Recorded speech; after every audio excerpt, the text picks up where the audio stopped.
नमस्ते, मैं आकांक्षा त्रिपाठी HICS के प्लेटफॉर्म में आपका स्वागत करती हूँ।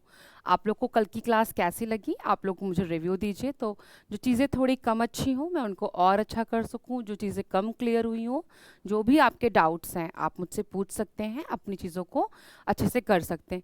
देखिए, मैं बार बार कह रही हूँ और हर क्लास में कह रही हूँ कि आपका समझना बहुत ज़रूरी है, क्योंकि ये क्लासेस आपके लिए हैं।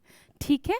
और अगर ऐसा लगता है कि कुछ और जो चीज़ें कुछ लग रहा है कि छूट गई हैं, या कुछ ऐसा जिस टॉपिक में आपको लग रहा हो कि ये चीज़ थोड़ी कम क्लियर है, या कोई डायग्राम पिक्टोरियल इमेज चाहिए, जैसा भी आप लोग बोले, मैं PDF जब प्रोवाइड कराऊंगी तो मैं उन चीज़ों को इंक्लूड कर दूंगी। और मैंने बार बार बोला है कि आप लोग चाहेंगे तो एक सेशन ऐसा रखूंगी जिसमें हम लोग अपने सारी बातों पर डिस्कशन कर सकें कि इसमें ये अच्छा कर सकते हैं, इसमें ये चीज़ क्लियर नहीं हो, जो भी डाउट्स, जो भी प्रॉब्लम्स आप मुझसे शेयर कर सकते हैं।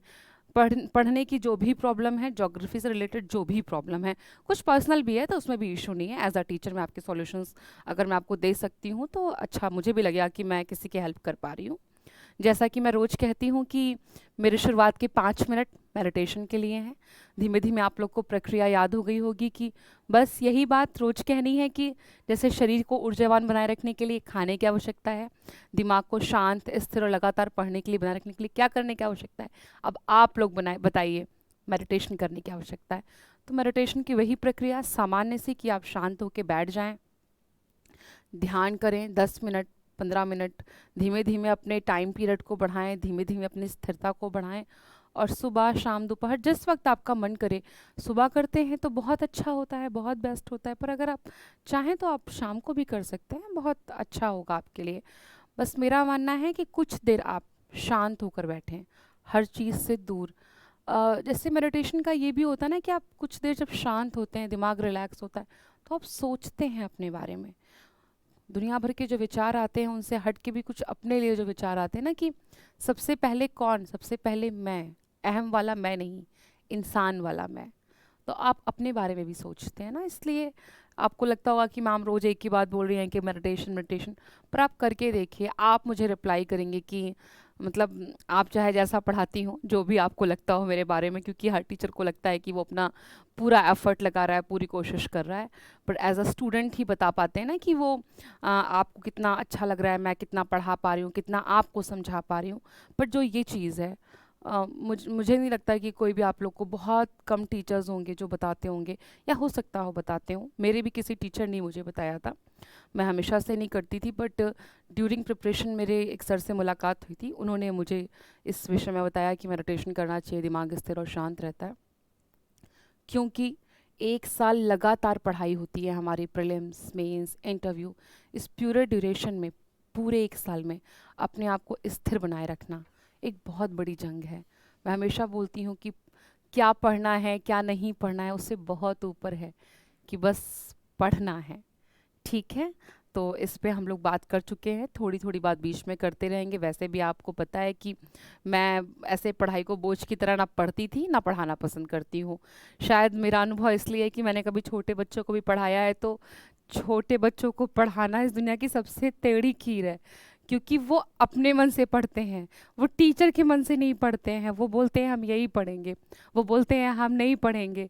उनके साथ बड़ा उनको मान मनोबल करके, बहुत प्यार से, बहुत मेंटेन करके पढ़ाना पड़ता है। तो इसीलिए मेरी आदत है कि पढ़ते वक्त मैं बहुत कूल एंड काम रहती हूँ, और पढ़ाते वक्त उससे भी ज़्यादा कूल एंड काम रहती हूँ।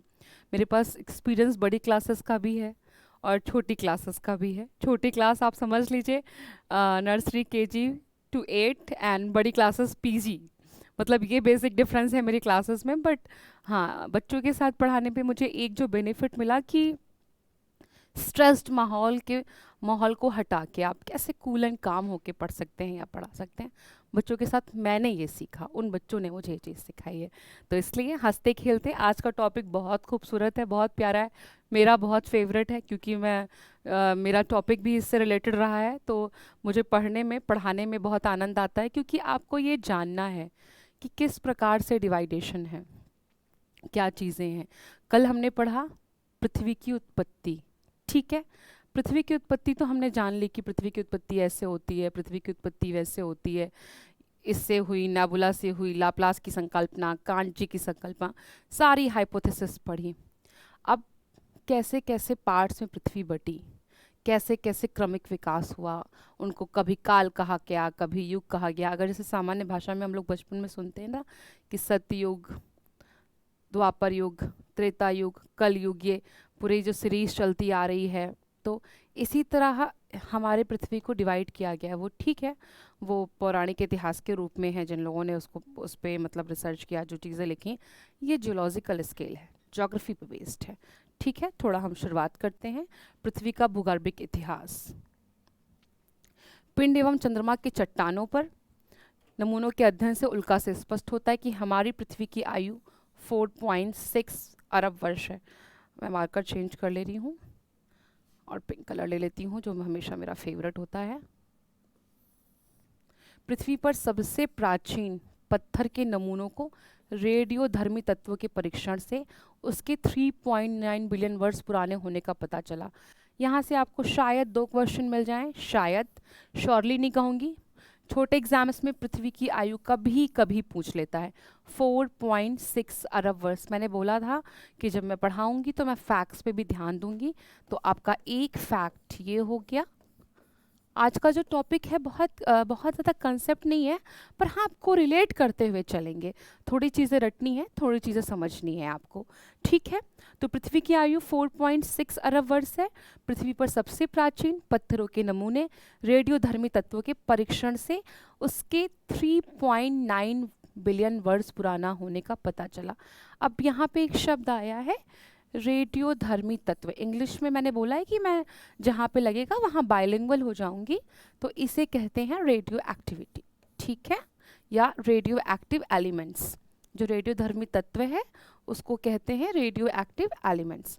तो जो रेडियो एक्टिव एलिमेंट्स हैं उनसे ही पृथ्वी की जो एज है, जो पृथ्वी की उम्र है, कि वो कितनी पुरानी है, चट्टानें कितनी वर्ष पुरानी हैं, ये ग्लेशियर्स कितने वर्ष पुराने हैं, ये एनिमल्स कितने वर्ष पुराने हैं। कई पद्धतियां हैं इसमें, carbon dating, radio active elements के थ्रू, बहुत सारी चीज़ें। जब मैं फॉसिलाइजेशन पढ़ाऊंगी आपको ना, तो मैं उसमें बताऊंगी कि कैसे कैसे पृथ्वी की एज को नापा गया है। जैसे आपको पता है कि जो पेड़ होते हैं उनकी भी उम्र जानी जा सकती है कि ये वृक्ष कितने वर्ष पुराना है। बहुत फेवरेट क्वेश्चन है, स्टेट कमीशंस में आता है ये क्वेश्चन, कि अगर किसी भी को भी पता है तो प्लीज़ आप लोग आंसर कीजिएगा, मैं बता दूंगी, ऐसा नहीं है। कुछ ऐसी चीज़ों को ही छोड़ूंगी जो मुझे लगता है कि सर्वसामान्य को पता हो। ऐसा कोई भी क्वेश्चन कोशिश करूंगी कि ना छोड़ूं आप लोगों के लिए, जो आप लोग को ना समझ में आ रहा हो या आप ना जान पा रहे हो। अच्छा, और एक क्वेश्चन और जोड़ती हूँ इसी के साथ। आपको पता है जो गाय भैंस होते हैं उनका कितना एज है, वो कैसे पता चलता है? कुछ आइडिया आप लोगों को? देखिए, जो वृक्ष होते हैं, जो उनमें एनुअल रिंग्स पाई जाती हैं, एनुअल रिंग्स की मुझे शायद हिंदी एकदम वार्षिक छल्ले शायद कहते हैं उसको, जो वो पाए जाते हैं, वृक्षों की उम्र वहाँ से काउंट की जाती है, वहाँ से देखी जाती है। जितना वर्ष पुराना उतने एनुअल रिंग्स। इसी तरह जो गाय भैंस, जो उनके सींग होते हैं ना, उनके हॉर्न पे जो छल्ले होते हैं उसको काउंट करते हैं। उसी तरह पृथ्वी की जो उम्र नापनी है तो किस मेथड के थ्रू या किस प्रक्रिया के थ्रू मापते हैं? रेडियोधर्मी तत्व के परीक्षण के थ्रू। यहाँ तक ऐसी कोई चीज़ जो आप लोग को समझ में नहीं आ रही है? रेडियो एक्टिव, यानी हिंदी में कहते हैं रेडियो सक्रिय, इंग्लिश में कहते हैं रेडियो एक्टिव पदार्थों के अध्ययन द्वारा पृथ्वी की आयु की सबसे विश्वसनीय व्याख्या हो सकती है। तो सबसे ज़्यादा रिलायबल है वही जो मैंने बोला कि रेडियो एक्टिव के through. Pierre Curie and Rutherford, Pierre Curie and Rutherford ने इसके आधार पर पृथ्वी की आयु 2 से 3 अरब वर्ष अनुमानित की है। तो आपको यहाँ से 2 क्वेश्चंस एकदम, 2 क्या 3 क्वेश्चंस एकदम इजीली मिले कि पृथ्वी की एज कितनी है, 4.6 अरब वर्ष। किस मेथड या किस प्रक्रिया के द्वारा एज काउंट करते हैं? रेडियो एक्टिव एलिमेंट्स के परीक्षण के द्वारा। दूसरा प्रश्न, किसने व्याख्या की है? पियरे क्यूरी एंड रदरफोर्ड ने। यहाँ तक ऐसी कोई बात जो आपको नहीं समझ में आ रही है? एकदम साधारण सी बात है इसमें कि पृथ्वी कितने वर्ष पुरानी है, क्या उम्र हो सकती है, किस प्रक्रिया के द्वारा मापा जा सकता है और किसने किया है। ये 3 चीज़ें इसमें आ गई।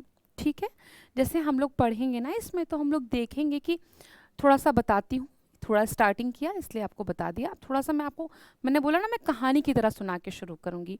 जैसे जो जीवन का उद्भव है, मैंने बताया कि पृथ्वी आग का गोला थी, वर्षों बारिश हुई, ठंडी हुई, सबसे पहले यूनिसेलुलर जीव आए, एक कोशिकीय जीव आए। इसमें एल्गी थी। एल्गी समझते हैं आप लोग, जो सवाल होता है, काई जो हरी हरी लग जाती है, वो सबसे पहले उसका उद्भव हुआ। आपने ये चीज़ नोटिस की होगी ना कि जहाँ लगातार पानी गिर रहा होता है वहाँ काई जम जाती है। मुझे लगता है कि सभी सर्वसामान्य व्यक्तियों ने इस चीज़ को नोटिस किया होगा कि जहाँ भी लगातार पानी है वहाँ उसका डेवलपमेंट, इंग्लिश में एल्गी और हिंदी में सैवाल, और सामान्य भाषा में यूपी बिहार में उसे काई बोलते हैं। हरे हरे रंग का वो लग जाता है जहाँ जहाँ पानी होता है, उसमें बहुत फिसलन होती है, बहुत स्लिपरी होती है। वो सबसे पहला जो डेवलपमेंट है उसका है ये ये प्लांट्स के तौर पे है। अगर हम एनिमल की बात करें, अमीबा, शायद ही ऐसा कोई बच्चा होगा जो अमीबा के बारे में नहीं जानता होगा। अमीबा हमारी बेसिक पढ़ाई से जुड़ा हुआ है, ठीक है।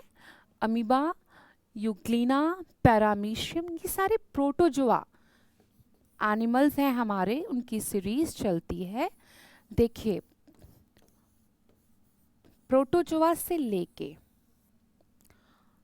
यानी कि यूनिसेलुलर से लेके मल्टी सेलुलर, टिश्यू ऑर्गेनेट, जितने भी ये एनिमल्स डेवलप होते हैं, अगर मैं बात करूं एमीबा से लेके और जो ह्यूमन, मानव तक का डेवलपमेंट है, मतलब एक कोशिकीय जीव से लेके 206 हड्डियों के प्राणियों तक का जो क्रमिक विकास है, सोचिए एक कोशिकीय जीव कैसा होगा। ऐसा अमीबा का तो कोई स्ट्रक्चर ही नहीं है ना, आप चाहे जैसा बना दीजिए, अमीबा ऐसा है, अमीबा ऐसा है, चाहे जैसा बना दीजिए, चाहे जैसा, उसका कोई भी स्ट्रक्चर नहीं है, कोई भी स्ट्रक्चर नहीं, चाहे आप जैसा बना दीजिए, ठीक है। ये इसकी न्यूक्लियस है, न्यूक्लियस यानी कि केंद्रक, ठीक है। मैं इसके बारे में इसलिए बता रही हूँ क्योंकि जो जीवन का उद्भव है, जीवन की शुरुआत है, यहीं से हुई है, ठीक है। अब आप लोगों को मैं इसलिए ये चीज़ें बता रही हूँ कि जो चीज़ें आज हम लोग को पढ़नी है, पृथ्वी के उद्भव के साथ जीवन का भी तो उद्भव पढ़ना है। तो हमने स्टार्ट किया प्रोटोजोआ से लेके, और कहाँ तक पहुँचना है, ह्यूमन तक पहुँचना है। पूरी चेन, पूरी सीरीज़ है, एक कोशिकीय जीव, दो कोशिकीय जीव, बहुकोशिकीय जीव, उसके बाद टिश्यू ऑर्गेनाइजेशन में उत्तक मतलब बनते हैं, ये जब पूरी कोशिकाएं आपस में जुड़ जाती हैं वो टिश्यू बनाती हैं, उत्तक बनाती हैं, फिर ऐसे धीमे धीमे ग्रोथ होती जाती है। मैं आपको पूरे डिस्क्रिप्शन में बताती जाऊंगी कि हमें आज, मैंने इसलिए ये कहानी सुनाई कि हमको पढ़ना क्या है, क्योंकि जब हम ये जान जाते हैं ना कि हमको पढ़ना क्या है तो हमको समझने में आसानी होती है। तो मैंने आपको बताया कि एक कोशिकीय जीव से आज जो हमारी क्लास है, एक कोशिकीय जीव से लेके 206 हड्डियों के मनुष्यों तक है, ठीक है, बोन्स से मानव तक है। अब आप लोग ये सोच रहे होंगे ना, मैंने दिमाग में डाल दिया कि एक कोशिकीय जीव से इतना बड़ा मनुष्य कैसे बन सकता है, या आप जितना मनुष्य कैसे बन सकता है। इस ग्रोथ को अगर सामान्य देखें तो जैसे आप कितने बड़े पैदा होते हैं, इतने बड़े 10, 12, 15 सेंटीमीटर जो भी होता हो, आपकी हाइट 5 फुट, 6 फुट, 7 फुट तक जाती है, वो एक जैसे ग्रोथ होती है, उसी तरह की ग्रोथ हमारे टाइम पीरियड्स में हुई, हमारी पृथ्वी के जीवन के उद्भव में हुई, ठीक है। जो आपको मैं समझाना चाह रही हूँ, ये बात समझ में आ रही है कि हमें एक कोशिकीय जीव से लेकर मानव तक का क्रमिक विकास पढ़ना है। किसको ध्यान में रखते हुए, ज्योग्राफी को, कि पहले कौन से पर्वत बने, कौन से पहाड़ बने, कहाँ पर पहुँचे, किसका डेवलपमेंट हुआ, ये सारी चीज़ें, कि कोयला किस समय का है, किस समय डेवलप हुआ, मछलियाँ किस समय की हैं, मेढक किस समय के हैं, इन सारी चीज़ों को हमें पढ़ना है। पृथ्वी के भूगर्भिक इतिहास की व्याख्या का सर्वप्रथम प्रयास फ्रांसीसी वैज्ञानिक कास्ते द बफन ने किया। वर्तमान समय में पृथ्वी के इतिहास को कई कल्प, इरा में विभाजित किया गया। कल्प को इपॉक्स में विभाजित किया गया। प्रत्येक युग पुनः छोटे छोटे उपविभागों में विभक्त हुए जिन्हें पीरियड्स कहा गया। बहुत छोटा सा है। पहले इरा, फिर इपॉच, देन पीरियड्स। ठीक है। हिंदी में युग, कल्प और पीरियड को शक कहा गया। प्रत्येक शक की कालावधि निर्धारित की गई है जीवों और वनस्पतियों के विकास पर। तो मैंने जो एल्गी का नाम लिया वो आपका बॉटनी से रिलेटेड है, मतलब वनस्पति से। जो अमीबा का नाम लिया वो आपका एनिमल से रिलेटेड है। इसीलिए मैं पहले थोड़ा बता देती हूँ चीज़ें आपको, कि जब मैं पढ़ूँ, जब मैं समझाऊँ तो आप चीज़ों को समझ सकें। ठीक है। कि हमने यहाँ पे देखा कि पहले एरा में, फिर एपॉच में और फिर पीरियड में डिवीजन हो रहा है। ठीक है। भूगर्भिक इतिहास से संबंधित प्रमुख तथ्य। सबसे पहले क्या आया? आद्यकल्प या प्री पैलाजोइक एरा। इसे आर्कियन व प्री कैम्ब्रियन दो पार्ट्स में डिवाइड किया गया है। पहला क्या है? आर्कियन, फिर प्री कैम्ब्रियन। आर्कियन काल में क्या कह रहा है कि शैलों में जीवाश्मों का पूर्णतः अभाव रहा है। इसे एजोइक काल भी कहते हैं। इन चट्टानों में ग्रेनाइट व नीस आती हैं। मैंने आपको एनिमल बेस बताया था, ठीक है, कि कैसे एनिमल का या जैसे प्लांट का डेवलपमेंट हुआ। तो यहाँ पे जो वर्ड आ रहा है ना, जीवाश्म, जीवाश्म में क्या है? जब कोई चीज़ दबी रहे बहुत सालों तक, कहीं दब जाए, फॉसिल्स का रूप ले लेती है। पर जीवाश्मों का पूर्णता अभाव है। इस लाइन का यही मतलब है कि उस समय ना कोई एनिमल था ना कोई प्लांट था। क्या चीज़ थी? ग्रेनाइट और नीस की प्रधानता थी। किसकी चट्टानों का डेवलपमेंट हुआ था? ग्रेनाइट और नीस की चट्टानों का, जिसमें सोना, लोहा पाया जाता था। इस काल में कनाडियन यानी कनाडा और फेनोस्कैंडिया शील्ड निर्मित हुए। मैंने कहा था ना, इसमें ज्योग्राफी की दृष्टि से हमें सब चीज़ों को पढ़ना है। तो ज्योग्राफी की दृष्टि में हमने देखा कि कह रहे हैं कि फॉसिल्स का यानी जीवाश्मों का पूर्णता अभाव था। मैंने इस शब्द का मतलब बताया कि उस समय ना प्लांट्स थे और ना एनिमल थे, क्योंकि जब कुछ दबेगा तभी तो फॉसिल्स बनेगा। तो ना प्लांट्स थे कि वो दब के मरते, ना एनिमल्स थे, तो जीवाश्मों का पूर्णता अभाव हो गया। इसे एजोइक काल कहा गया। चट्टानों में ग्रेनाइट व नीस की प्रधानता थी। उस समय जो चट्टानें डेवलप हो रही थी, जैसे आपको लग रहा है ना कि क्वेश्चन कैसे बनेगा, मैं बताती चल रही हूँ साथ में, कि आपसे पूछा जाए कि ग्रेनाइट और नीस की प्रधानता किस काल में थी, तो आर्कियन काल में थी। ठीक है, यहाँ से प्रश्न आपको समझ में आया। पूछ लिया जाए एक क्वेश्चन और कि क्या उस समय जीवाश्मों का प्रेजेंट, मतलब जीवाश्म प्रेजेंट थे या एब्सेंट थे? तो क्या कह रहा है? पूर्णता अभाव था, मतलब पूर्णता अभाव था मतलब एब्सेंट थे। दो प्रश्न हुए। तीसरा, जिसमें सोना और लोहा पाया जाता था, तीसरा प्रश्न हुआ।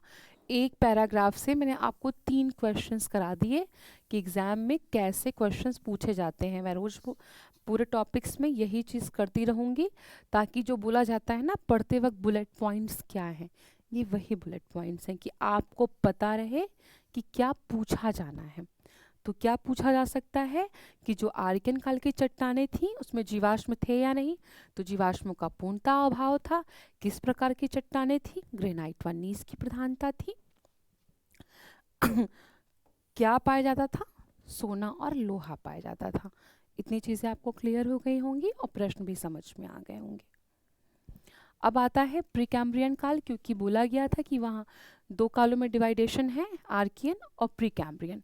रीढ़ विहीन जीवों का प्रादुर्भाव। हो सकता है प्रादुर्भाव को आपको, जो इंग्लिश मीडियम के बच्चे होना समझ में आ रहा, ओरिजन, ओरिजन, उद्भव। ठीक है।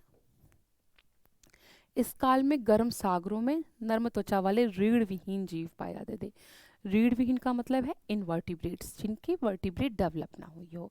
वर्टिब्रेट जिसके बल पे हम सीधे खड़े हैं, रीढ़ की हड्डी से समझ लीजिए, मोटा मोटा। ठीक है।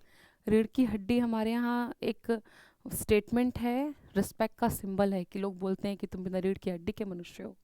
मतलब क्या कि तुम सीधे खुद नहीं चल सकते, मोटा मोटा उसका यही मतलब होता है। तो यहाँ पे रीढ़ विहीन जीव का जो ओरिजिन बता रहे हैं, मतलब इनवर्टिब्रेट्स। इनवर्टिब्रेट्स में मैंने बोला आपकी स्टार्टिंग कहाँ से होगी, अमीबा से, और अमीबा का कोई भी स्ट्रक्चर होता है उसके अंदर बस न्यूक्लियस होना चाहिए। आपको पता है अमीबा को इमॉर्टल मतलब अमृत्व का वरदान प्राप्त है। आप इसके कितने भी पीसेस काटते जाइए, यहाँ से काटिए, यहाँ से काटिए, यहाँ से काटिए, इसका हर एक पार्ट नया अमीबा डेवलप कर लेगा। इसके जिस पार्ट में भी न्यूक्लियस होगा अर्थात केंद्रक होगा वो अपने शरीर को डेवलप कर लेगा। बहुत अजीब सी बात है ना कि हमारा हाथ कट जाए निकल आए, पर छिपकली की पूंछ कटती है तो निकल आती है ना, ये उनकी रिजनरेशन पावर होती है। इसी तरह जो अमीबा है, आप अगर इसका न्यूक्लियस उस कटे हुए हिस्से में प्रेजेंट है तो वो अपना नया शरीर का रूप धर लेता है। इसीलिए कभी कभी प्रश्न पूछा जाता था जब हम लोग 10वीं 12वीं में थे कि अमीबा को क्या अमृतत्व का वरदान प्राप्त है, तो हाँ, अमीबा को अमृतत्व का वरदान प्राप्त है। क्यों? क्योंकि उसकी बॉडी में उसके जो कटे हुए पार्ट में अगर न्यूक्लियस प्रेजेंट है तो उसके अंदर इतनी अच्छी रिजनरेशन यानी कि पुनरुद्भवन क्षमता है कि वो उससे अपने पूरे शरीर को डेवलप कर सकता है। उसका कोई शेप स्ट्रक्चर कन्फाइंड नहीं है, निश्चित नहीं है। ठीक है, तो यहाँ पे ये जितने अमीबा से लेके, अगर आपने थोड़ा सा भी कभी बायो को देखा होगा, मैं अभी कुछ कुछ डायग्राम्स आपको दिखा दूंगी, आप लोग देख लीजिएगा तो आप लोग को थोड़ा समझ में आएगा समुद्री जीवों के बारे में ही, क्योंकि ये तो जैसे साइकॉन्स हैं, अमीबा है, हाइड्रा है, प्लेटीहेल्मिन्थीज में आपने सुना होगा जो पेट में कीड़े हो जाते हैं ना, एस्केल्मिन्थीज हो जाते हैं कि लोग बोलते हैं अरे बच्चे के पेट में कीड़ा हो गया, उसको एस्कैरस लम्ब्रोकाइडिस कहते हैं बायोलॉजिकल भाषा में। लोग बोलते नहीं कह रहे उस बच्चे के पेट में कीड़े हो गए, तो उसको जो बायोलॉजिकल लैंग्वेज है उसमें एस्कैरस लम्ब्रोकाइडिस कहते हैं। उसका ग्रोथ होना, केचुआ जिसको मित्र कहा जाता है भूमि का, उसका, इन सब का डेवलपमेंट, क्रमिक जो विकास हुआ है, ये रीढ़ विहीन जीव हैं सारे। मैं आपको इसलिए एग्जांपल्स दे रही हूँ कि मान लीजिए कभी आपसे पूछ ही लिया जाए कि जो रीढ़ विहीन है इनवर्टिब्रेट, जिनको भी मतलब हिंदी वाला इशू है वो इनके लिए ये मैं लिख दे रही हूँ इनवर्टिब्रेट। ठीक है, इनवर्टिब्रेट।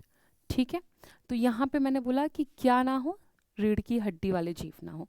तो ये सारे आपको मैंने एग्जाम्पल दिए, अमीबा, थोड़े थोड़े एग्जाम्पल्स आप लोग को आने चाहिए। कभी जैसे आप तैयारी करते हैं तो प्रीलिम्स और मेंस की तैयारी होती है, पर इंटरव्यू की कोई तैयारी नहीं होती है। आप जितना जितना इतने सालों में सीखे रहते हैं और आपने अच्छे से मेहनत की होती है ना, तो वही काम आती है वहाँ पे। क्योंकि वहाँ कभी ऐसा प्रश्न पूछ लेते हैं कि जैसे मेरा स्टेट कमीशन का इंटरव्यू था, मुझसे पूछा गया कि खसरा खतौनी क्या होता है। प्रॉपर शहर की हूँ मैं, गांव मैंने देखा नहीं, और सीधे मेरा पहला प्रश्न यही था कि खसरा खतौनी क्या होता है, और मैं एकदम कि जी सर खसरा खतौनी। बट क्योंकि पापा ये सब चीज़ें कभी बताते थे कि ज़मीन से रिलेटेड भूमि दस्तावेज़ हैं, या फिर जब पढ़ने के दौरान कभी चीज़ें आती थी तो चीज़ें पता थी, वरना जब मैं प्रिपरेशन कर रही थी तो मैंने नहीं पढ़ा था कि खसरा खतौनी क्या होती है, कैसे मापा जाता है। तो ये जैसे मैं बता रही हूँ ना कि आपको लग रहा होगा इतना क्यों डिस्क्रिप्शन बता रही है, तो आपको पता होना चाहिए। पूछ लेंगे अमीबा क्या है, तो आप बताएंगे कि एक कोश की या फिर यूनिसेलुलर, यूनिसेलुलर या एक कोश की जीव है और जीवन की शुरुआत है, इसीलिए सबसे इम्पॉर्टेंट है। जो जीवन का उद्भव है यही एनिमल है उसमें। ठीक है, अमीबा। इसके बाद क्या होता है, दो कोशिकीय जीव बनते हैं, बहुकोशिकीय जीव बनते हैं, एक कोशिका, दो कोशिकीय, बहुकोशिकीय, फिर टिश्यू, इस तरह धीमे धीमे जो क्रमिक विकास होता है। सबसे पहले हमने देखा अमीबा, उसके बाद हम देखेंगे साइकॉन। ये क्रमिक विकास है उन एनिमल्स का, बताती चल रही हूँ क्योंकि इनवर्टिब्रेट्स आया है तो बताना ज़रूरी है। हो सकता है आप साइकॉन ना समझ पाए, समुद्री जीव है, पर जो कुछ कुछ थोड़े कॉमन है वो आपको बताऊंगी तो वो आप समझ जाएंगे। जैसे हाइड्रा भी शायद आपको ना समझ में आए, पर आपको पेट के कीड़े वाला जो है ना वो समझ में आएगा कि अच्छा हाँ मैम बोल रही हैं कि बच्चों के पेट में कीड़े पड़ते हैं, एस्कैरिस लम्ब्रोकाइडिस कहते हैं उसको, एस्कैरिस। और सबसे ज़्यादा जो आप लोग पहचान पाएंगे वो है केचुआ। केचुआ तो आप सब लोग पहचान ही पाएंगे, मुझे नहीं लगता कि किसी बच्चे ने आज तक केचुआ नहीं देखा होगा। ठीक है, ये एक क्रमिक विकास इनका है जो डेवलप कर रहे हैं। इसके बाद ये ऐसा नहीं हो सकता कि पहले ये एनिमल डेवलप हुआ हो फिर ये एनिमल डेवलप हो, नहीं, ऐसा नहीं हो सकता। पहले अमीबा बनेगा, फिर साइकॉन बनेगा, फिर हाइड्रा, ऐसा विकास हुआ है जैसा हमारा विकास होता है। ऐसा नहीं होता ना कि हमारा एक हाथ पहले बढ़ जाता है दूसरा हाथ बाद में बढ़ता है, हम बराबर से ग्रोथ करते हैं ना। ऐसा नहीं होता कि हमारा एक पैर पहले लंबा हो रहा है दूसरा पैर पहले लंबा हो रहा है, ऐसा नहीं होता। सब कुछ बराबर से हमारी बॉडी में ग्रोथ करता है। सेम इसी प्रोसीजर में ये एनिमल्स चलते हैं। जैसे सबसे ज़्यादा अगर आप किसी एनिमल से चिर परिचित होंगे तो वो केचुए से होंगे और दूसरा केकड़े से होंगे। इसके बाद की फैमिलीज़ में या उसके बाद के जो ऑर्डर्स आते हैं उसमें केकड़े वगैरह आते हैं। और सबसे खूबसूरत, शायद आप लोग स्टार फिश का नाम जानते होंगे तैयारी के दौरान। ये स्टार फिश जो होती है हमारी तारा मछली जिसे हम लोग कहते हैं, उसका स्ट्रक्चर एक्चुअली वो मछली नहीं है, एक्चुअली वो इन्वर्टिब्रेट है, पर वो स्टार के स्ट्रक्चर की होती है और बहुत खूबसूरत होती है। उसका स्ट्रक्चर एग्जैक्टली स्टार जैसा होता है, इसीलिए उसका नाम स्टार फिश दिया गया है। पानी में रहती है, कॉमन नेम दिया गया था। वैसे उसका बायोलॉजिकल नाम एस्टेरस रूबेंस होता है। ठीक है, तो आप लोग को समझ में आया कि इन्वर्टिब्रेट के भीतर ये जितने एनिमल्स मैंने बताए ये सारे इन्वर्टिब्रेट्स हैं। अभी मैं इनका डायग्राम भी दिखा दूंगी आपको। ठीक है, इतनी चीज़ क्लियर हो गई। यदि समुद्रों में रीढ़ युक्त जीवों का प्रादुर्भाव हो गया परंतु स्थल भाग जीव रहित था, भारत में प्री कैम्ब्रियन काल में अरावली पर्वत और धारवाड़ क्रम की चट्टानों का निर्माण हुआ। दो क्वेश्चंस इस पैरा से कि रीढ़ विहीन जीवों का ओरिजिन कब हुआ, प्री कैम्ब्रियन में हुआ। ठीक है, दूसरा क्वेश्चन आप समझ गए होंगे कि अरावली पर्वत व धारवाड़ क्रम की चट्टानें, उनका निर्माण किस में हुआ, प्री कैम्ब्रियन में। पूछा गया प्रश्न है, आपको मैं 5 क्वेश्चन बता चुकी हूँ अब तक कि रीढ़ विहीन जीवों का प्रादुर्भाव प्री कैम्ब्रियन काल और धारवाड़ क्रम की चट्टानें, अरावली पर्वत की चट्टानें प्री कैम्ब्रियन काल। यहाँ तक चीज़ें क्लियर हुई। देखिए, जीवों के साथ जो पहाड़ नदियाँ झरने वो डेवलप हो रही है, उनके साथ जीव भी डेवलप हो रहे हैं। एक चीज़ आप यहाँ ध्यान दीजिएगा कि ये क्या कह रहे हैं कि रीढ़ युक्त जो जीव हैं उनका प्रादुर्भाव हो गया है कहाँ, समुद्र में, परंतु स्थल भाग मतलब अभी जो भूमि है, जो लैंड है, वहाँ एनिमल नहीं, क्योंकि लगभग जो मैंने बताया ना उसमें सब ज़्यादातर पानी वाले जीव हैं। ठीक है, यहाँ तक चीज़ें क्लियर हुई आपको। ये इनवर्टिब्रेट्स और वर्टिब्रेट्स का डायग्राम है। ये देखिए, स्टारफिश है, ये हमारा प्यारा केचुआ जिसे फेरेटोमा पोस्तोमा भी कहते हैं, ये केकड़ा, ये बीज हैं, ये सारे ये स्नैल है। अगर घर में छोटे बच्चे होंगे तो आप लोग इनकी शक्लें ज़रूर पहचानते हैं क्योंकि कार्टून कैरेक्टर्स भी हैं ये सारे। ठीक है, ये सारे जीव। अच्छा, आप लोग को एक चीज़ पता है ना, स्कॉर्पियन केकड़े की ही ऑर्डर या फैमिली समझ लीजिए, जो भी समझ लीजिए, बिलोंग करता है, क्योंकि आप लोग को बहुत जूलॉजिकल लैंग्वेज में नहीं ले जाऊंगी। उसका स्कॉर्पियन का जो ब्लड है वो ब्लू कलर का होता है, पता है? ये पूछा जाता है एग्ज़ाम में, मैं आपको बता रही हूँ। क्योंकि जैसे हमारा ब्लड रेड होता है, हमारी बॉडी में जो हीमोग्लोबिन का है वो पार्ट रेड से जुड़ता है।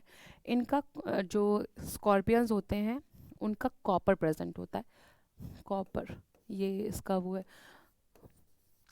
सिंबल है। ठीक है, इसलिए इनका ब्लड ब्लू होता है। ये हमारे इन्वर्टिब्रेट्स हैं, और इन्वर्टिब्रेट्स के बाद जो क्रमिक विकास होता है जैसे मैंने आपको बताया ना, उसके बाद फिशेस का, एम्फीबियंस का, रेप्टाइल्स का, बर्ड्स का, मैमल्स का। मैं यही थोड़ा सा क्लियर कर दे रही हूँ क्योंकि डायग्राम आ गया है, आप लोग को समझने में आसानी होगी। मैं बार बार बोलती हूँ कि मैं इमेजेस इसलिए लाती हूँ, थोड़ा फ़नी भी लाती हूँ कि आपको याद रहे। आपको लग रहा होगा अरे मैम तो किड सेक्शन से लेकर आई हैं, हाँ मैं उसी सेक्शन से लेकर आई हूँ सर्च करके, कि इसके बहाने आपको याद रहेगा। इन्वर्टिब्रेट का डेवलपमेंट पहले हुआ, ये पहले आए, ठीक है, और ये बाद में। जब हम इन्वर्टिब्रेट पढ़ लेते हैं उसके बाद हमारा जो टॉपिक आता है वर्टिब्रेट, मतलब रीढ़ वाले जीव। ठीक है, क्योंकि आपकी जो पीडीएफ है, जो नोट्स है, वो हिंदी में है, इसलिए मैं जब बोलती हूँ तो मैं बाइलिंगुअल कर देती हूँ। फिर आते हैं फिश, बहुत आसान है, थोड़ा सा समझ लीजिए। फिश के बाद किसका डेवलपमेंट है, एम्फीबियंस का। ठीक है, देखिए मछलियों को तो आप जानते हैं और आप एम्फीबियंस से ही पहचान रहे हैं कि मेढक वाला परिवार आता है, मेढक, टोड, हाइला, ये सब लोग आते हैं। फिर आता है रेप्टाइल्स, सांप बना हुआ है, समझ में आ रहा है? ठीक है, और उसके बाद मैमल्स। अच्छा, आप लोग को पता है छिपकली किस में आती है? रेप्टाइल्स में आती है। छिपकली, अजगर, सांप ये जितने भी गोह वो सब रेप्टाइल्स में आते हैं सारे। जब मैं पढ़ती थी तो मुझे रेप्टाइल से बहुत डर लगता था, वो उनकी पिक्चर्स देख के मैं डर जाती थी। ठीक है, वैरनस वगैरह जितने भी ये सब रेंगने वाले जीव ना, छिपकली वाली फैमिली, सांप वाली फैमिली, ये सारे रेप्टाइल्स और मैमल्स। हमारे एंसेस्टर्स बंदर हैं। वो हम लोग बचपन में बोलते थे ना, बंदर मामा, तो वो मामा हमारे एंसेस्टर्स हैं। ठीक है, ये एक एनिमल्स का डिस्क्रिप्शन है कि इनवर्टिब्रेट्स के बाद वर्टिब्रेट्स में पहले मछलियों का ओरिजिन हुआ, फिर एम्फीबियंस का, फिर रेप्टाइल्स का, फिर मैमल्स का। फिशेस में मछलियां हैं, आपको पता है, अभी दिखा दूंगी डायग्राम्स खूबसूरत मछलियों का। एम्फीबियंस मेढक वगैरह की फैमिली है। रेप्टाइल्स में सांप छिपकली, अजगर, ये सब आते हैं। अरे सॉरी, देखिए मैं मिस कर दी मैंने, बर्ड्स, चिड़ियों को कैसे भूल गई। और उसके बाद मैमल्स। ठीक है, ये बर्ड्स भी तो हैं, जितने भी तरह की बर्ड्स हैं, तोता, मैना, कुकू, जो भी है, कोयल, कौवा, सारे बर्ड्स के भीतर। इस डायग्राम से चीज़ें क्लियर हो गई, आपको सीरीज क्लियर हो गई होगी कि पहले इनवर्टिब्रेट्स में सबसे पहले अमीबा, फिर साइकॉन, फिर हाइड्रा, करते करते हम स्टारफिश तक आए। उसके बाद वर्टिब्रेट्स में आए जिसमें fish, amphibia, reptiles, birds, mammals. आपको ये चीज़ समझ में आ रही है कि सीरीज बढ़ रही है तो क्या हो रहा है कि एनिमल की जो बॉडी है उसका डेवलपमेंट बढ़ रहा है, उसकी ग्रोथ बढ़ रही है। मछलियों से ज़्यादा कौन विकसित है? मेढक। मछलियाँ सिर्फ पानी में रहती हैं। एम्फीबियंस का मतलब समझते हैं? एम्फी का मतलब बोथ, जल और थल दोनों में। आपने देखा है मेढकों को, पानी में भी रहते हैं, धरती में भी रहते हैं। ठीक है, तो डेवलपमेंट हुआ कि पानी से निकल के जीव कहाँ आए? लैंड में आए। आगे क्लियर हुआ। फिर रेप्टाइल्स, आप लोगों ने देखा है सांप धरती पर चलते रेंगते हैं, पानी में भी रहते हैं। कुछ सांप हैं, सारे नहीं हैं। जैसे कि अगर आप छिपकलियों में देखें तो कुछ लिजर्ट, जैसे उड़ने वाली छिपकली है ड्रैको, हमारे जो घर में पाई जाती हैं सामान्य छिपकलियाँ। आप मगर वगैरह को देखिए, पानी में रहते हैं, अंडे देने स्थल में आते हैं। डेवलपमेंट होता चला जा रहा है, लैंड की ओर हो रहा है, बॉडी भी ग्रोथ में चेंज हो रहा है, उनका डिस्क्रिप्शन भी चेंज हो रहा है। फिर आती हैं बर्ड्स, अब ये इनसे भी आगे कि धरती में भी हैं, आकाश में भी हैं, पानी में भी, सब जगह जा रही हैं। फिर हम इन सब से ऊपर आता है मनुष्य, जिसके पास क्या है? बुद्धि है, सबसे बड़ी चीज़। और जवान अपनी लैंग्वेज समझने का, वो अपनी समझते होंगे, हम अपनी समझते हैं। ठीक है, यहाँ तक चीज़ें क्लियर हो गई आप लोगों को? कोई डाउट हो तो आप लोग प्लीज़ पूछ सकते हैं।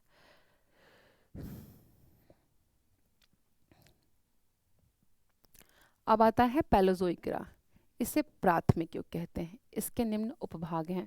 कैम्ब्रियन, प्रथम बार स्थल भागों पर समुद्रों का अतिक्रमण हुआ। प्राचीनतम अवसादी सैलों का निर्माण कैम्ब्रियन काल में हुआ। मैं जहाँ पे ऐसे गोला घुमा दूँ मतलब समझ जाइए, कुछ इम्पॉर्टेंट आ गया आपके लिए। भारत में विंध्याचल पर्वतमाला का निर्माण इसी काल में हुआ। इस कल्प में पृथ्वी के ऊपर छिछले सागरों का विस्तार और उतार होता रहा। ग्रेट ब्रिटेन की वेल्स, उत्तर पश्चिमी स्कॉटलैंड, पश्चिमी इंग्लैंड, कनाडा, संयुक्त राज्य अमेरिका की कैम्ब्रियन चट्टानों का निर्माण हुआ है। पृथ्वी पर इसी काल में सर्वप्रथम वनस्पति एवं जीवों की उत्पत्ति हुई। ये जीव बिना रीढ़ की हड्डी वाले थे। ठीक है, इसी समय समुद्रों में शैवाल की उत्पत्ति हुई। देखिए, इसमें तीन चीज़ें, चार चीज़ें आपको दिख रही हैं कि अवसादी सैलों का डेवलपमेंट कैम्ब्रियन में हुआ, पहला क्वेश्चन। दूसरा आपके लिए बहुत इंपॉर्टेंट है, पूछा जाता है कि भारत में जो विंध्याचल पर्वतमाला श्रेणी है उसका डेवलपमेंट कब हुआ है? कैम्ब्रियन काल में हुआ है। तीसरा क्या कह रहा है कि अब समुद्र में शैवालों की उत्पत्ति हुई। हालांकि इससे प्रश्न नहीं होता है, पर थोड़ा बस जान लीजिए। शैवाल मैंने आपको बताया था एल्गी, इंग्लिश में उसे एल्गी कहते हैं। जो मैंने बोला ना, जहाँ लगातार पानी है, ऐसे चिकना हरा हरा हो जाता है, मोटा मोटा, उसका मतलब यही है, ये वही। ठीक है, समुद्र में पाया था, अलग अलग तरह के पाए जाते हैं, उसका बहुत आपको जानने की ज़रूरत नहीं। कभी उसके पिगमेंट्स अगर पढ़ाना होगा तो मैं पढ़ा दूंगी, वो जॉलॉजी का मतलब जॉलॉजी का पार्ट है, बॉटनी का पार्ट है, मतलब बायोलॉजी का पार्ट है, इसका नहीं है। ठीक है, तो यहाँ पे कोई डाउट कि आपके लिए क्या क्वेश्चंस बने कि कैम्ब्रियन काल में किस तरह की चट्टानों का निर्माण हुआ है? सेडिमेंट्री यानी अवसादी। और सबसे इम्पॉर्टेंट कि किस पर्वतमाला का निर्माण हुआ है? विंध्याचल पर्वतमाला का निर्माण हुआ है। यहाँ तक कोई समस्या? आप लोग इस चीज़ के लिए मत परेशान होगा कि इसके भीतर का काल पूछा जाएगा, नहीं पूछा जाता है। और ये जूलॉजिकल टाइम स्केल बनाने को नहीं आती, फैक्ट्स आते हैं जो मैं आपको बताती जा रही हूँ, ठीक है। ऑर्डिविशियन इरा, इसमें नॉर्थ अमेरिका का आधा भाग इसी काल में समुद्र में डुबो दिया, जबकि पूर्वी अमेरिका का टेक्टोनियन पर्वत का निर्माण हुआ। इंडिया का है तो ज़रूर पूछा जाएगा, नॉर्थ अमेरिका और ईस्ट अमेरिका इतना पूछा नहीं जाता, इसलिए बहुत परेशानी की चीज़ नहीं है इसमें। वनस्पतियों का विस्तार हुआ, समुद्र में रेंगने वाले जीव भी उत्पन्न हुए, परंतु स्थल पर अभी भी जो ऑर्डिविशन पीरियड था ना, स्थल में अभी भी नहीं आ रहा था। ये जो ऑर्डिविशन एरा है, इसमें जो हम लोग के यहाँ मछली हम लोगों ने पढ़ा ना कि इन्वर्टिब्रेट्स तो डेवलप हो ही रहे थे, अब वर्टिब्रेट्स भी आने लगे। तो वर्टिब्रेट्स में पहला क्या है, फिश है। देखिए मैंने इसलिए पूरी सीरीज आपको पहले बता दी है कि अब यहाँ पे दोबारा मुझे ना बताना पड़े, इसीलिए मैंने आपको इन्वर्टिब्रेट्स, वर्टिब्रेट्स, एल्गी ये सब चीज़ें बताई हैं। थोड़ा सा मैं आपको बॉटनी का भी बता सकती हूँ कि एल्गी, फंजाई, पर वो चीज़ आप समझ नहीं पाएंगे, एनिमल से आप कोरिलेट कर लेंगे क्योंकि कभी ना कभी आपने देखा होगा पिक्टोरियल, ठीक है। वनस्पतियों का विस्तार हुआ, समुद्र में रेंगने वाले जीव थे, अभी भी जीवहीन था, क्या, स्थलभाग। हो सकता हो एक प्रश्न ये बन जाए कि ओर्डोविशियन काल में स्थलभाग में जीव थे, तो क्या था, नहीं था, ठीक है। अब आता है सिल्यूरियन पीरियड। इस काल में सभी महाद्वीप पृथ्वी के कैलोडियन हलचल से प्रभावित हुए, जिसके परिणाम स्वरूप उत्तरी अमेरिका का अपलेशियन, स्कॉटलैंड, स्कैंडियम पर्वतों का निर्माण हुआ। हो सकता है कभी ये पूछ ले, क्योंकि नॉर्थ अमेरिका का जो प्लेशियन है, स्कॉटलैंड का जो स्कैंडियन है, थोड़े इंपॉर्टेंट है। हो सकता है कभी पूछ ले कि किस काल में हुआ, तो सिलेरियन काल में हुआ। सिलेरियन काल में रीढ़ वाले जीवों का सर्वप्रथम आविर्भाव हुआ। अब यहाँ पे क्या आए हैं, वर्टिब्रेट्स आ गए और समुद्रों में मछलियों की उत्पत्ति हुई, इसीलिए इसे रीढ़ जंतु कहते हैं। देखिए मैं बार बार समझा रही थी ना आपको कि रीढ़ जंतु कौन है, वर्टिब्रेट्स, रीढ़ वाले जंतु। और इन्होंने बताया ना कि समुद्रों में मछलियों की उत्पत्ति शुरू हो गई, कब से, सिल्यूरियन से। तो एक क्वेश्चन यहाँ से बन सकता है कि जो फिशेस हैं उनका जो ओरिजिन है किस काल में हुआ है, तो सिल्यूरियन एरा में हुआ है। बस एक क्वेश्चन देख लीजिए, अगर आपको ध्यान रखना हो तो रखिए, नहीं तो बहुत इंपॉर्टेंट नहीं है कि कैलोडिनियन हलचल का डेवलपमेंट से क्या बना और कब बना, बहुत इंपॉर्टेंट नहीं है, ठीक है। यहाँ से आपको क्रमिक विकास समझ में आ रहा है, और पर्वतों का विकास कि नॉर्थ अमेरिका के अपलेशियन में, क्योंकि देखिए पिछले में पानी में डूबा हुआ था, अब अपलेशियन, स्कॉटलैंड और स्कैंडिया पर्वतों का निर्माण हुआ, ठीक। यहाँ तक कोई चीज़ ऐसी जो क्लियर नहीं हुई है, देखिए मैंने पहले ही आपको डायग्राम से क्लियर कर दिया है चीज़ों को। ये एल्गी और फिशेस का स्ट्रक्चर देख लीजिए आप लोग, इसलिए मैं डायग्रामेटिक लेकर आई हूँ, पिक्टोरियल लेकर आई हूँ।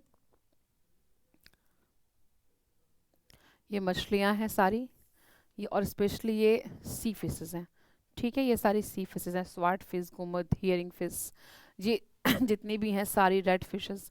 ये सांप नहीं है, ये मछली है, ठीक है। ये स्नेक मत समझिएगा, ये मछली है, इसे ईल फिश कहते हैं, बस ये सांप के जैसी होती है। गंगा में कभी कभी मिलती है, लोग बोलते हैं कि अरे पानी का सांप पकड़ लिया था, पानी का सांप भी होता है, ऐसा नहीं है कि नहीं होता, पर ज़्यादातर उसमें ईल होती है, ठीक है। ये सारे टाइप ऑफ फिशेस, मैं सोचा कि आप लोग को स्ट्रक्चर अगर स्क्रीनशॉट्स लेना हो तो कोई शौकीन हो तो ले लीजिए आप लोग।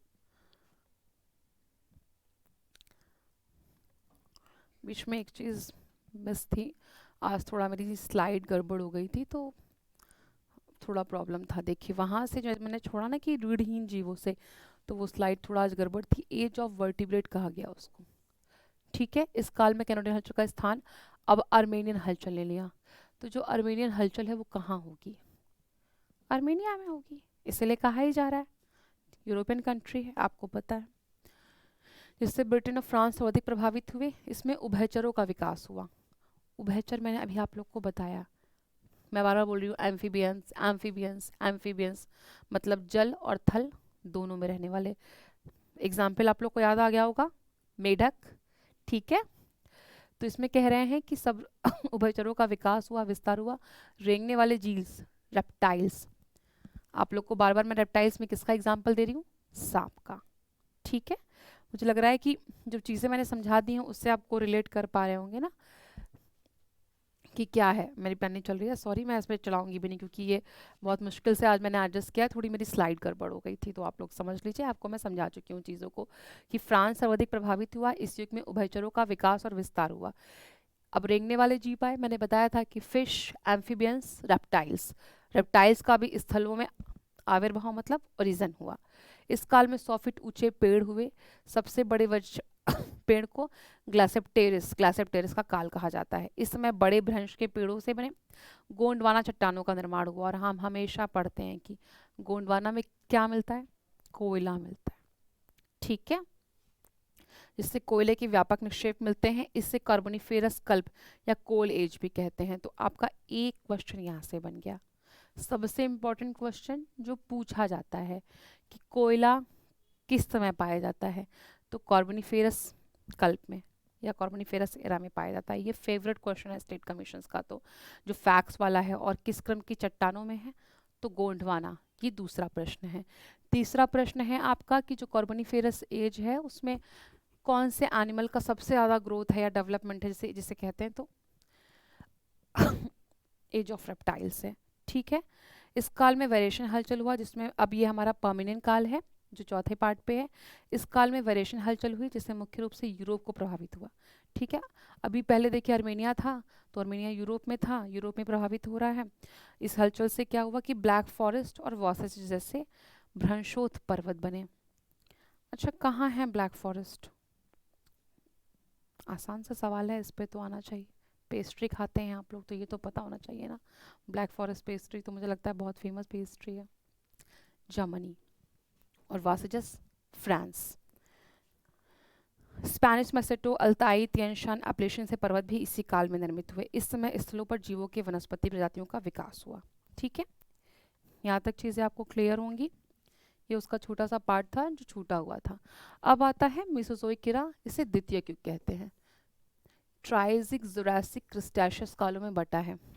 हाँ, जुरासिक सुनते ही आप लोग के दिमाग में आ रहा होगा ना कि डायनासोर्स देखी होगी मूवी बचपन में आप लोगों ने, जुरासिक पार्क। आगे आती हूँ मैं इस पे। ट्राइजिक काल, इस स्थल पर बड़े बड़े रेंगने वाले जीवों का विकास हुआ, इसलिए इसे एज ऑफ रेप्टाइल्स कहा गया। ये क्वेश्चन पूछा जाता है, मैंने बोला है ना कि जिस चीज़ को अंडरलाइन कर दूँ वो इम्पॉर्टेंट है। आपने देखा फिश, एम्फीबिया, अब क्या है, रेप्टाइल्स। और रेप्टाइल्स में अब छोटे छोटे सिर्फ सांप और ये अगर मगर तक नहीं सीमित है, बड़े बड़े रेप्टाइल्स, ठीक है। द आर्कियोप्टेरिस की उत्पत्ति का काल था। आर्कियोप्टेरिक्स एक जीव है, सामान्य भाषा में बताती हूँ क्योंकि बायोलॉजिकल भाषा में तो बोलते हैं कि connective link between the bird and reptiles, मतलब पक्षियों का जो समूह है और जो रेप्टाइल्स का समूह है उसके बीच की कनेक्टिव लिंक है, मध्यस्थता जोड़ी है। इसका सामान्य सा ये समझ लीजिए कि कुछ लक्षण बर्ड्स के हैं और कुछ लक्षण रेप्टाइल्स के हैं, मिक्स्ड फॉर्म में, इसीलिए इसे कनेक्टिव लिंक कह रहे हैं, ठीक है। उसकी उत्पत्ति का काल है स्थल आकाश दोनों में चल सकते थे। मैंने बोला ना कि बर्ड्स और रेप्टाइल्स, तो देखिए ये चीज़ क्लियर कर दी ना कि स्थल और आकाश दोनों में चल सकते थे। इस समय तीव्र गति से तैरने वाले लॉबस्टर यानी केकड़ा का जो समूह है उनका भी उद्भव हुआ। स्तनधारी भी उत्पन्न होने लगे। मैं बार बार एक वर्ड यूज़ कर रही थी ना कि reptiles, birds, mammals, reptile, birds, तो मैमल्स को हिंदी में स्तनधारी कहते हैं। मांसाहारी मत्स्यतुल्य रेप्टाइल्स सागरों में उत्पन्न हुए। रेप्टाइल्स में भी स्तनधारियों की उत्पत्ति हुई। इसी काल में मेढक व कछुए की उत्पत्ति हुई, ठीक है। ट्राइजिक पीरियड में इनका भी उद्भव हुआ, ठीक है।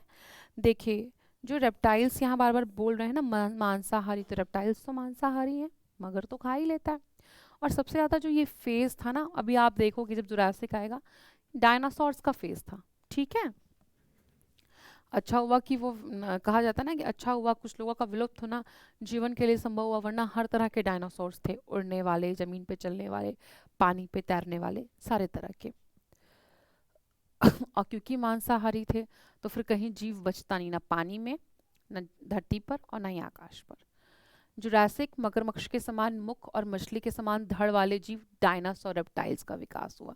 मैं बार बार डायनासोर्स का नाम ले रही थी, देखिए आगे के स्टेप में क्लियर हो गया कि मगरमच्छ के समान मुख, मुंह कैसा है, मगरमच्छ जैसा है, और धड़ कैसा है, मछली जैसा है। कैसे जीव का डेवलपमेंट हुआ, डायनासोर। लॉबस्टर प्राणी बढ़ते चले गए इस काल में, जलचर, स्थलचर, नभचर, अब तीनों जगह आ गए। ठीक है, मैंने बोला ना कि डायनासोर पानी में भी है, थल पर भी है, आकाश में भी उड़ रहा है। तो क्या बोला जा रहा है कि जलचर, स्थलचर, नभचर तीनों का आविर्भाव हो गया।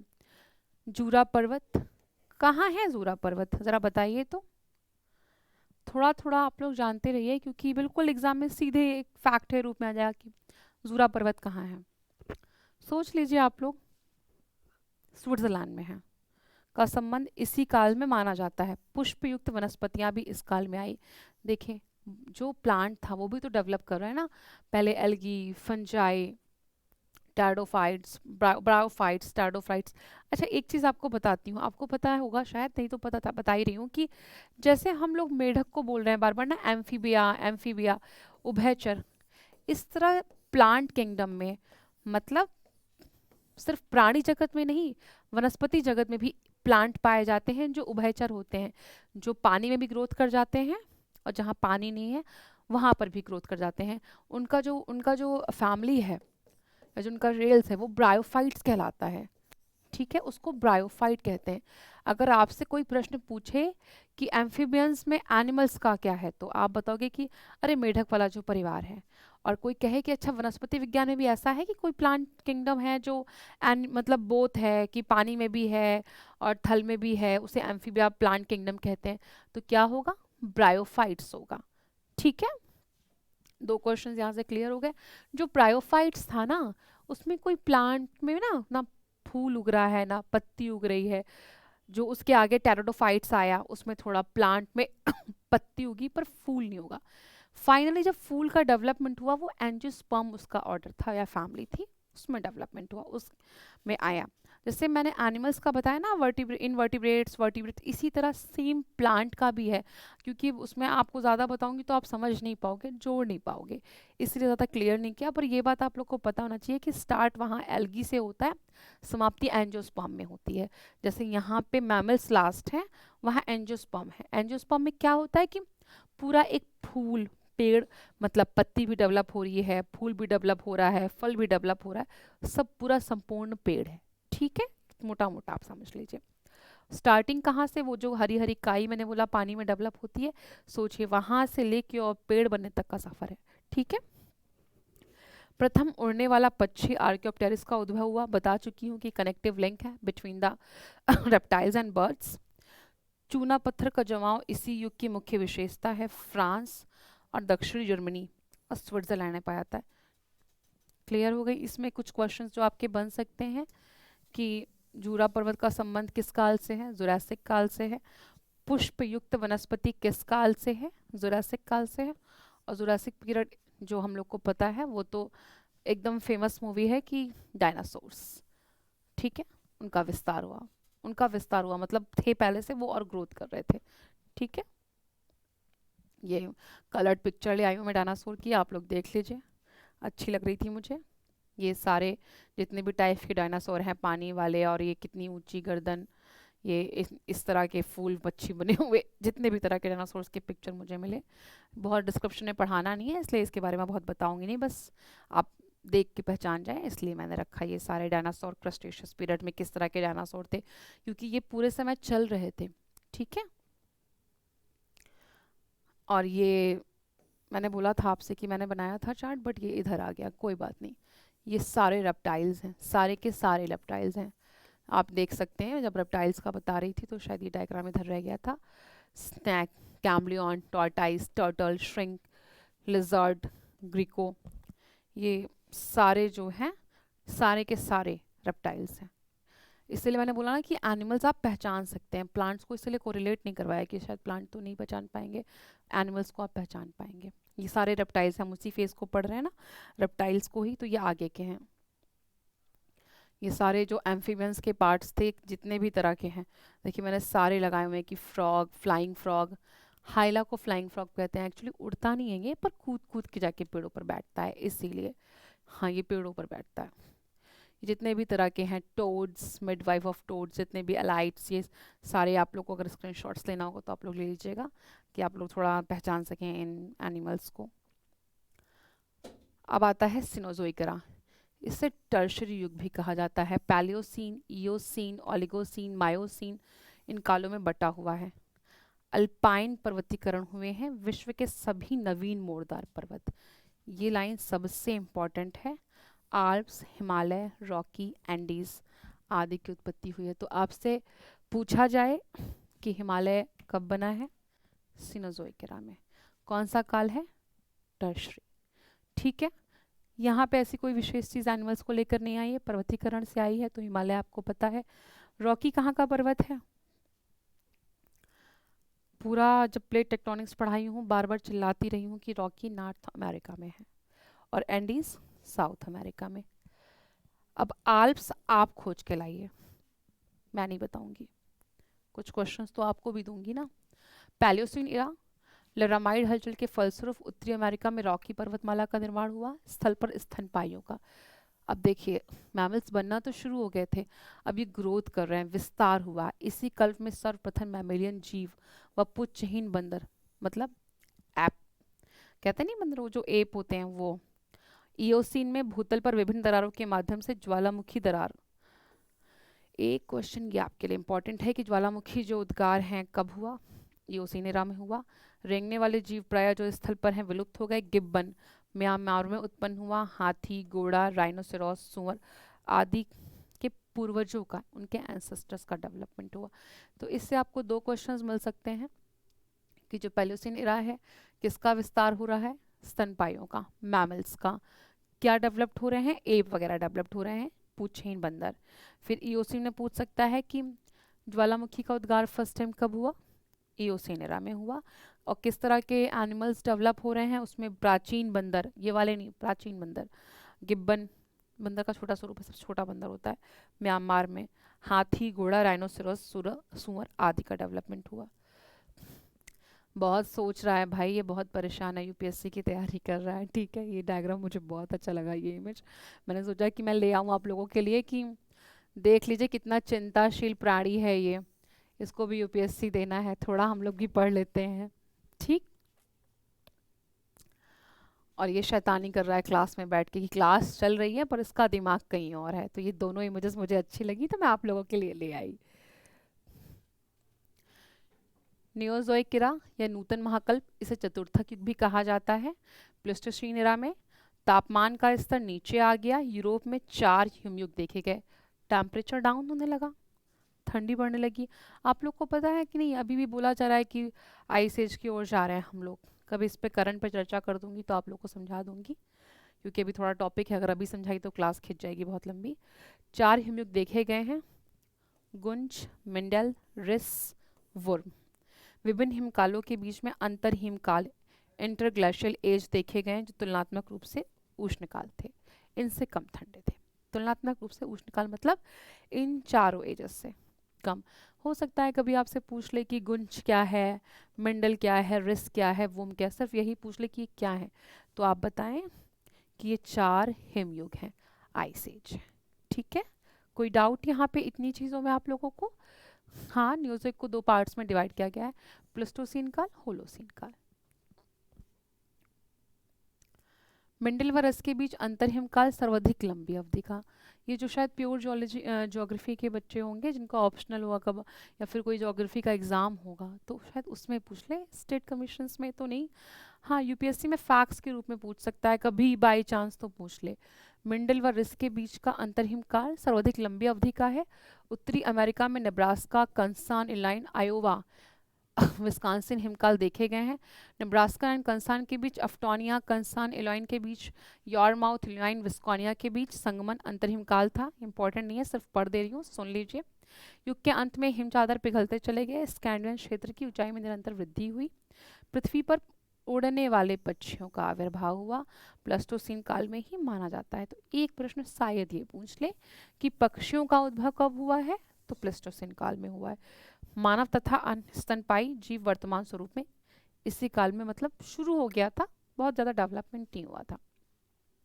ठीक है, कि पृथ्वी पर उड़ने वाले जीवों का आविर्भाव प्लेस्टोसीन काल से हो गया। मानव तथा अन्य स्तनपाई जीव वर्तमान में स्वरूप में इसी काल में हम लोग का भी डेवलपमेंट हो गया था, वो हाथ पांव लंबे जैसे ऐसे क्रमिक विकास दिखाया गया। ये जब मैं अलग से मानव का विकास पढ़ाऊंगी ना, लास्ट में पढ़ाऊंगी, तो मैं आपको दिखाऊंगी उसको अच्छे से।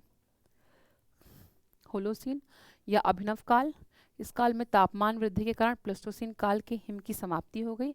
विश्व की जो वर्तमान दशा है जो अब भी जारी है इसी समय है। अब क्या हुआ कि मनुष्य ने जो जंगलों में था वहाँ से बाहर निकला, थोड़ा घर बनाना रहना शुरू किया, थोड़ा कृषि करना शुरू किया, पशुपालन किया, मतलब एक सामान्य जीवन की ओर जाने लगा।